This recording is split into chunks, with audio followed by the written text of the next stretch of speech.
Al comienzo de la película vemos una confusa disputa estilo tercermundista. Un hombre con un arma entra en un bar donde hay gente tirada por el suelo. En el segundo piso oye pasos y chiflidos bélicos, así que sube sigilosamente y en guardia retrocedemos al pasado a 1989. Vemos a un matrimonio llevar a su hijo mayor, Chris, a la clínica de neurociencia Harvard, donde al niño le diagnostican una forma de autismo muy funcional. Su madre, sin pruebas, pero también sin dudas, asegura que eso le dio al niño por los constantes traslados de la familia a causa del padre militar. De la discusión, sabemos que la única persona con la que Chris conecta es su hermano pequeño. Mientras los padres hablan con el médico sobre la condición de su hijo, el niño está armando un rompecabezas y el señor Smith aconseja dejarlo en la clínica durante el verano, pero el padre se opone rotundamente. Si los ruidos fuertes y las luces brillantes le molestan, necesita más, no menos. Es decir, terapia de confrontación. Está completamente convencido de que Chris tiene que aprender a vivir en el mundo real para no perderse a sí mismo y que el amor apache es el único camino. Cuando el niño casi ha terminado el rompecabezas, ve que le falta una pieza. Esto lo conflictúa hasta el desquicio con un episodio disruptivo que hacía palidecer al maracanazo. Es ahí cuando la hija del dueño del aviso, con una condición de TDA menos funcional, le entrega el fragmento faltante. Y el niño completa la imagen. Pasan los años. Chris se convierte en contador y auditor y alquila una oficina no muy lejos de Chicago. Ese día, una pareja casada viene a él. Agobiados por las enormes cargas de impuestos, vinieron a pedirle ayuda a Chris. Dentro de la sugerencia, les indicaba colocar sus bienes y espacio vital como bienes productivos de su actividad comercial,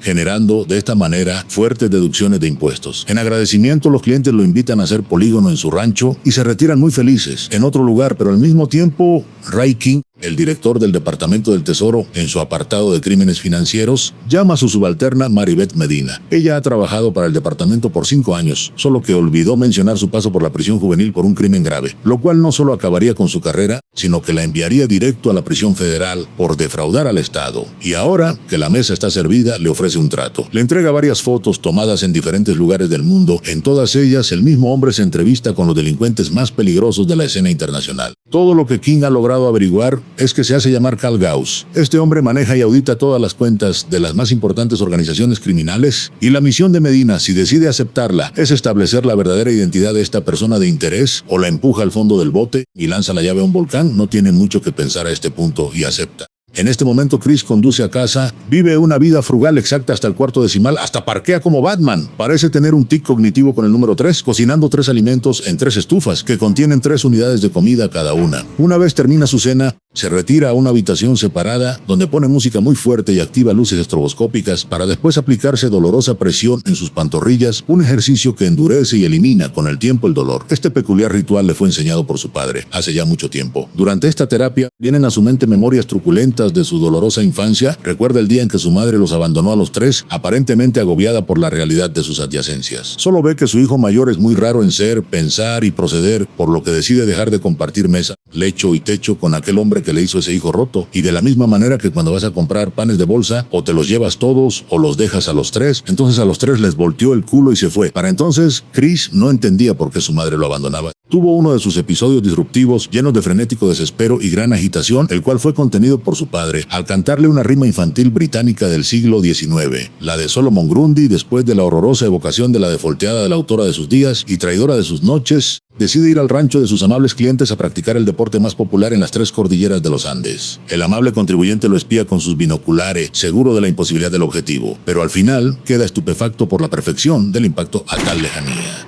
Luego se dirige a su remolque, donde guarda dinero, armas y obras de arte fruto de los pagos recibidos de sus clientes de más objetable moralidad. Enciende música y se acuesta en la cama, donde recuerda cómo, años atrás en prisión, un hombre llamado Francis lo introdujo en el mundo criminal. Después de conocer las notables habilidades de Chris, fue Francis quien le enseñó a llevar la contabilidad del dinero sucio y le aconsejó que siempre trabajara a través de un solo intermediario para no repetir los errores que llevaron al propio Francis a prisión. Resulta que esa intermediaria es una mujer con voz robótica, quien advierte a Chris que las autoridades han comenzado a interesarse en sus actividades. Le aconseja que se aleje de sus clientes criminales por un tiempo y le sugiere que realice una auditoría de las finanzas de una empresa llamada Living Robotics. Al día siguiente, Chris se reúne con el director financiero de la empresa y la hermana del dueño. Chris fue recomendado por Mansur Yakani, un científico para cuya hija la firma desarrolló una prótesis. Rita no entiende por qué un hombre con un doctorado en matemáticas decidió acudir a él específicamente. Ed piensa que invitarlo es un error, ya que él personalmente maneja las finanzas de Living Robotics, lo que a su juicio descarta cualquier irregularidad. Pero a Chris le importan 3 hectáreas de chorizo sus objeciones. Exige los registros contables de los últimos 15 años, coincidiendo exactamente con la antigüedad de Ed. El poco sutil vil innuendo ofende a Chilton casi hasta la arritmia, pero Rita acepta la solicitud del impasible auditor. Poco después, Chris se reúne con el dueño del aviso, Lamar Blackburn. Él admite que el dinero nunca fue su principal prioridad, y es precisamente por eso que decidieron contratar a un auditor independiente.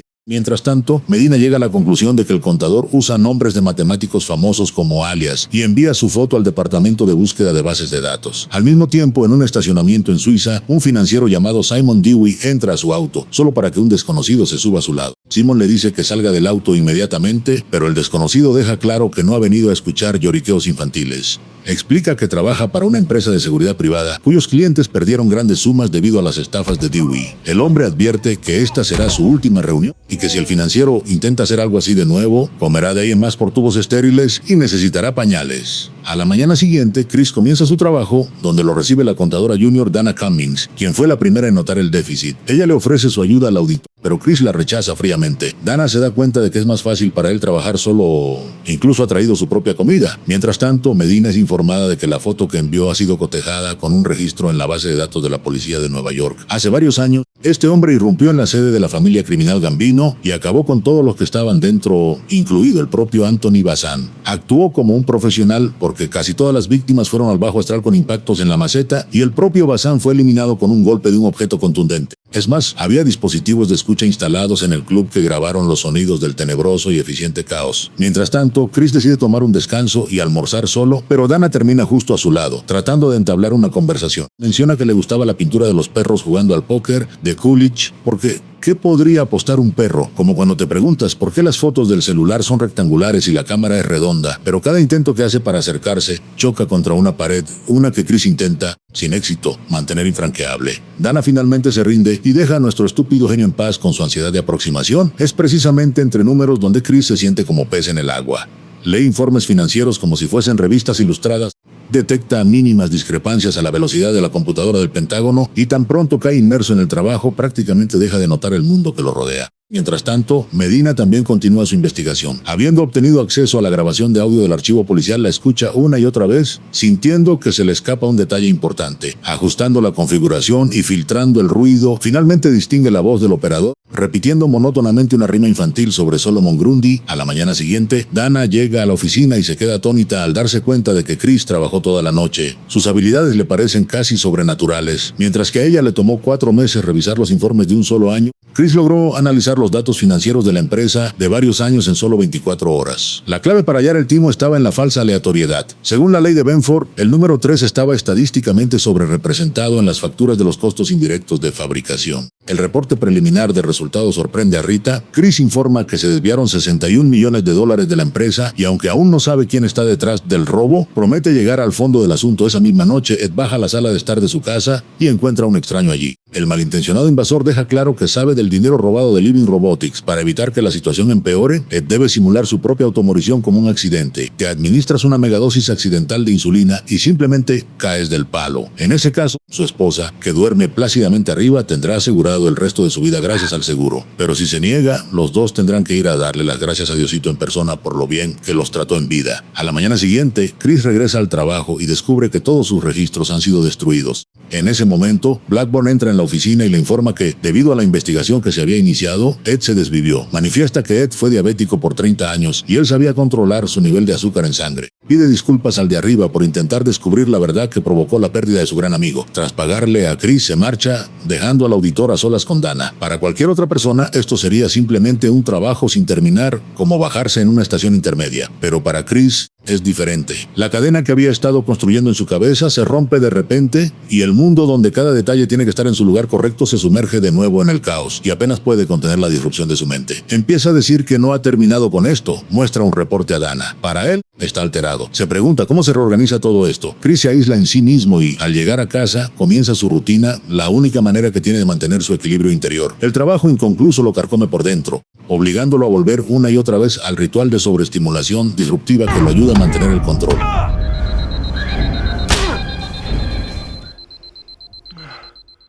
Al dirigirse a la granja, ahora muy familiar para él, se sumerge en sus recuerdos de infancia. Una vez, él y su hermano fueron obligados a vencer al instructor de artes marciales que su padre había contratado. A pesar de todos sus esfuerzos, los chicos fueron derrotados una y otra vez. El entrenador comenzó a sentir lástima por ellos, pero su padre era inflexible, creyendo que sus hijos simplemente no se esforzaban lo suficiente. Perdido en sus propios pensamientos, Chris no se da cuenta de que un auto desconocido se detiene frente a la casa del granjero y pronto, los dueños de la casa son tomados como rehenes. Los malvivientes intiman a la pareja a llamar al contador. De esta manera, uno de los bandidos se lleva a la mujer a la entrada a gritar su nombre. Pero en el momento en que la mujer grita desde su entrada, un disparo de rifle lleva la ínfima esfera al demandante delincuente. Seguido, Chris inutiliza el auto de los perpetradores. Al darse cuenta de que se enfrenta a un profesional, el segundo mequetrefe intenta escapar en el vehículo del granjero, el cual Chris también avería severamente y los alcanza. Saca al hombre por la ventana más pequeña de la troca y se transforma de un tímido auditor en una legendaria máquina de poner madrizas, que se echa al pico a este grandote él solito. En su escape llama a su intermediario para que borre inmediatamente todos los datos de los ordenadores de su oficina. Ella responde que ya está trabajando en cambiar su identidad y le aconseja que se olvide de Dana mientras aún haya una oportunidad de desaparecer.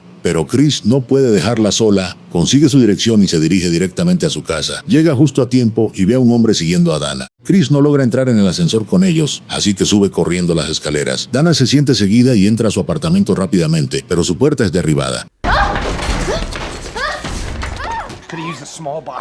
En el hall, unos golpes en la puerta distraen a uno de los atacantes y Chris lo manda al servidor. Luego, elimina al segundo con análoga frialdad. Al darse cuenta de que no hay otra opción, Chris lleva a Dana a su escondite secreto. Ella está convencida de que deben acudir a la policía, pero él le dice que la policía no podrá protegerlos. Y es en ese momento que ella se da cuenta de que Chris está lejos de ser un contable común y corriente. Al entrar al tráiler, queda estupefacta con el arte, el dinero y un Jackson Pollock colocado en el techo, su favorito. Lleva mucho tiempo admirando a este artista. Mientras tanto, Medina continúa su investigación. Un agente, al contactar con ella, le informa de que el hombre de la grabación repitió la rima 4 veces seguidas, sin cambiar ni una sola vez el ritmo ni la entonación de su discurso. Este tipo de comportamientos se observan a menudo en personas con trastornos mentales, incluido el autismo, que suele manifestarse en escasas habilidades sociales, dificultad para comunicarse y evasión del contacto visual. Este detalle lleva a Medina a una nueva idea.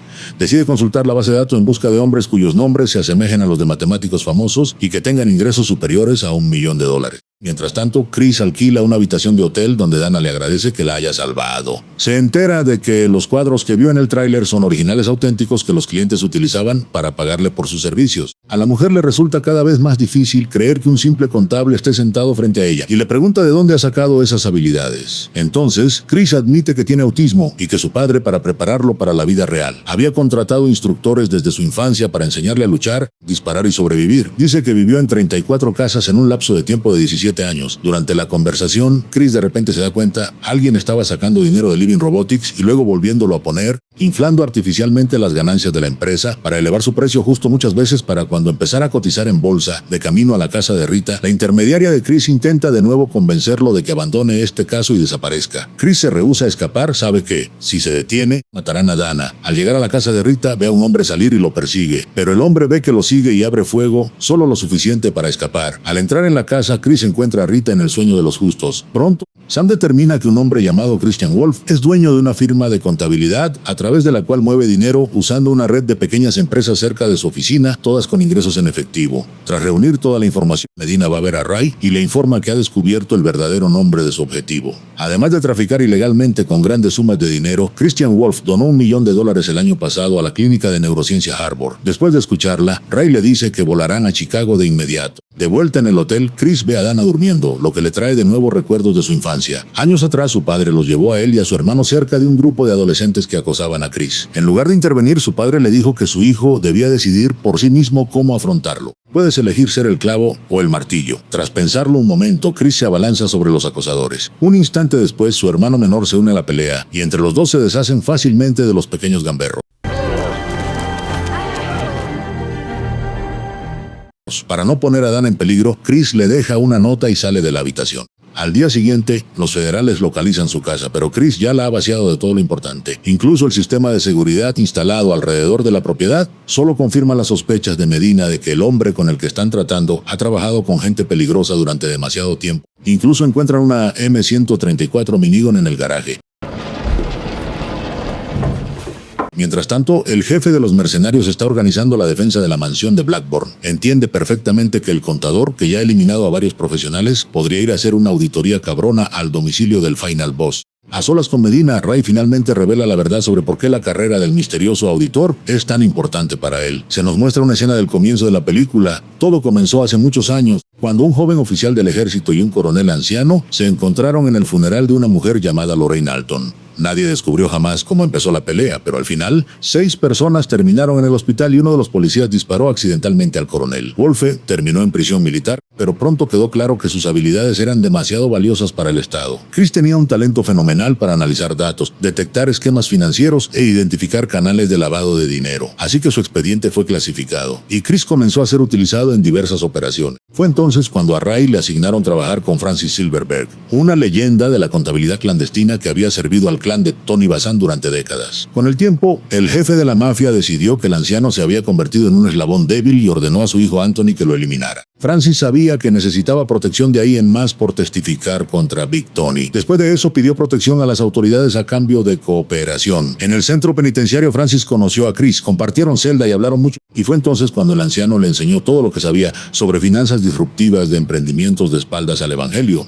como cuando Ronaldinho jugó con Messi en el Barcelona. Finalmente, Ray decidió que la información del anciano no era lo suficientemente valiosa y las autoridades prácticamente lo dejaron a su suerte, liberándolo de prisión sin protección alguna. En razón de esto, al momento en que Francis salió de prisión, los hombres de Bazan lo capturaron y lo torturaron hasta su amargo final. Al darse cuenta de que prácticamente había firmado el acta de defunción del hombre, Ray comenzó a vigilar el cuartel general del clan Bazan. Casi al mismo tiempo, Chris se enteró del asesinato de Francis, a quien consideraba un amigo. Enfurecido, noqueó a un guardia, escapó del centro y poco después, alguien perpetró un desmadre de bíblicas proporciones en el cuartel general de la mafia. Cuando Ray irrumpió en el edificio, escuchó disparos y los gritos de Tony Bazan implorando clemencia. Pero el asesino no mostró ninguna. Un momento después, el propio Ray estaba en la mira. Fue Chris quien le hizo una pregunta. Ray admitió haber sido un mal agente, pero que había intentado ser un buen padre, y así Chris lo dejó ir. El encuentro impactó tanto a Ray que decidió dejar el servicio, pero justo antes de retirarse en clara derrota profesional, una mujer desconocida lo llamó. Dijo que trabajaba para el auditor y comenzó a pasarle información a Ray sobre comerciantes de la caspa del diablo, revendedores de estuches de almas y los esquemas financieros de las mayores organizaciones criminales y demás calañas alejadas de Cristo. La voz en el teléfono preguntó risueña: ¿te gustan los acertijos, Raymond King?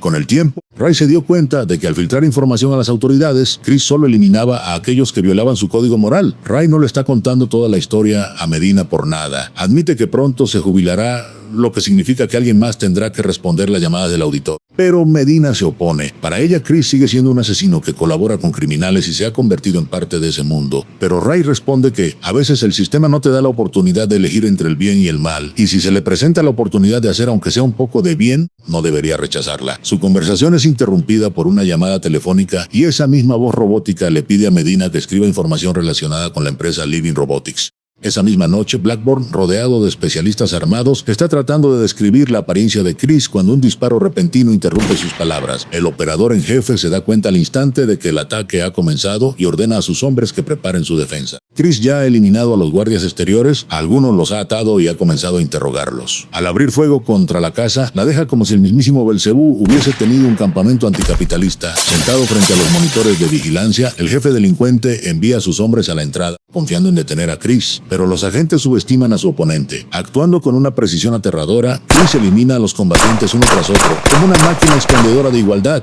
Al llegar al segundo piso, se topa con un nuevo grupo de guardias. Uno de los combatientes logra herirlo, pero esto no detiene a Chris. Devuelve al servidor a varios oponentes casi al instante, y con el último estalla una lucha encarnizada. El oponente demuestra ser un adversario formidable, pero ni siquiera él logra detener al auditor observando lo que sucede a través de las cámaras. El lugarteniente de este perturbador top de malvivientes escucha inesperadamente la rima familiar sobre Solomon Grundy, y en ese instante conoce el verdadero terror al revelarse la terrible verdad ante él.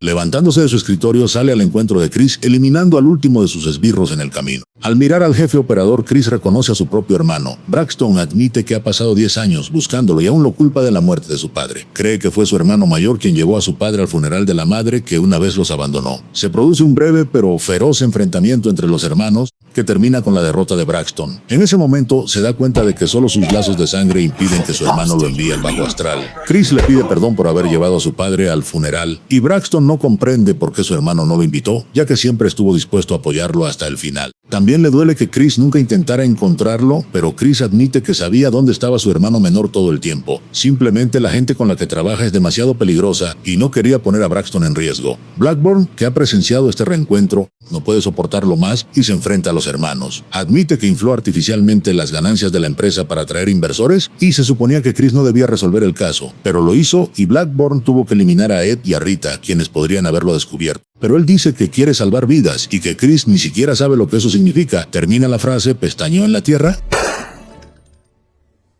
y abrió los ojos en el Hades. Antes de separarse, Braxton dice que le gustaría volver a ver a su hermano y Chris responde que lo encontrará él mismo. Unos días después, en una rueda de prensa dedicada al caso de Living Robotics, Medina toma la palabra y en ese momento Ray se da cuenta de que por fin ha encontrado un digno sustituto. Pronto otra pareja casada lleva a su hijo a la clínica de neurociencia Harbor. Mientras los padres hablan sobre la condición de su hijo con el dueño del establecimiento, el niño entra en una habitación y conoce a Justine, la misma niña que hace muchos años ayudó al joven Chris a terminar su rompecabezas. Ahora adulta, Justine no puede hablar y se comunica mediante un sintetizador de voz y saluda al niño con las palabras: "Hola, bombón, charlamos". Poco después, Dana regresa al garaje de Chris, pero solo encuentra un espacio vacío y cuando llega a casa la recibe un mensajero que le entrega ese mismo cuadro de perros jugando al póker. Al examinar el lienzo, nota un defecto en una esquina y de repente se da cuenta de que debajo de la pintura barata se esconde algo sorprendente. Era el mismo Jackson Pollock que una vez la había maravillado en el tráiler de Chris, quien por su parte se marcha una vez más en busca de un nuevo lugar donde pueda empezar de cero. Fin. Nos vemos en la próxima. Chao.